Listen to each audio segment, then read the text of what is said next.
வணக்கம். இந்த பதிவில் நம்ம எப்படி ஜாவாவிலையும் பைத்தன்லையும் ஒரு ஸ்ட்ரிங்கை ரிவர்ஸ் பண்ணுறது அப்படிங்கிறத பார்க்கலாம். அதாவது அதை திருப்பி நம்ம ரிவர்ஸில் மாற்றுறது அப்படிங்கிறத பார்க்கலாம்.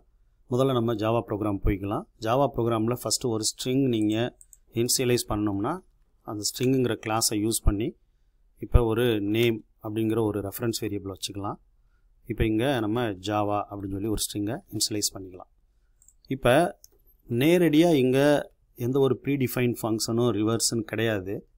நம்ம என்ன பண்ணலாம், எய்தர் நீங்கள் ஃபார் லூப் யூஸ் பண்ணி இதை கேரக்டர் அரேவாக மாற்றி அந்த ரிவர்ஸில் அந்த ஃபார் லூப்பை பார்ஸ் பண்ணுறதன் மூலியமாக நீங்கள் ரிவர்ஸ் பண்ணலாம். அது ஒரு மெத்தட்.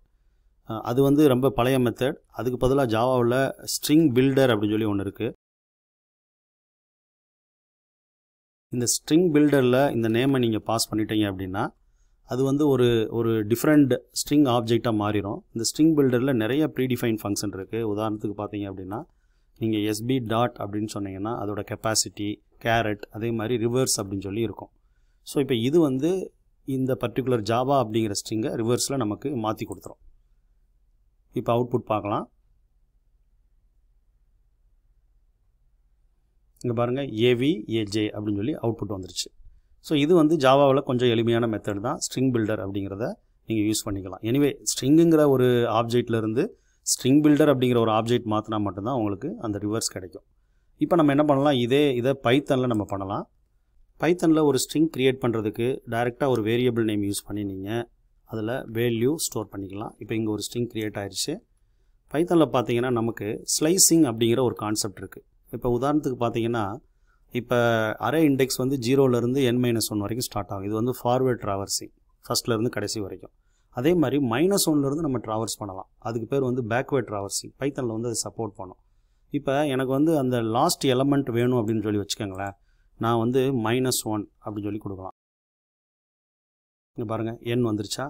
ஸோ அப்போ லாஸ்ட் எலமெண்ட்டுக்கு முந்தின எலமெண்ட் O வேணும்னா -2 அப்படின்னு சொல்லி கொடுக்கலாம். பாருங்கள், O இப்போ வந்துடும்.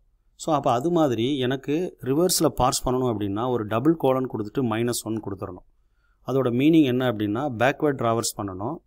அது ஃபஸ்ட் எலமெண்ட் வரைக்கும் பண்ணணும் பேக்லேருந்து. இதுதான் இதோட மீனிங். ஆக்சுவலாக டபுள் கோலன் -1 அப்படின்னு கொடுத்துட்டிங்கனாலே உங்களுக்கு அந்த ஸ்ட்ரிங் ரிவர்ஸ் ஆகி நமக்கு பிரிண்ட் ஆகிடும். ஸோ இந்த மாதிரி ஸ்லைசிங்கை வச்சு நீங்கள் நிறையா பைத்தனில் ப்ளே பண்ணலாம்.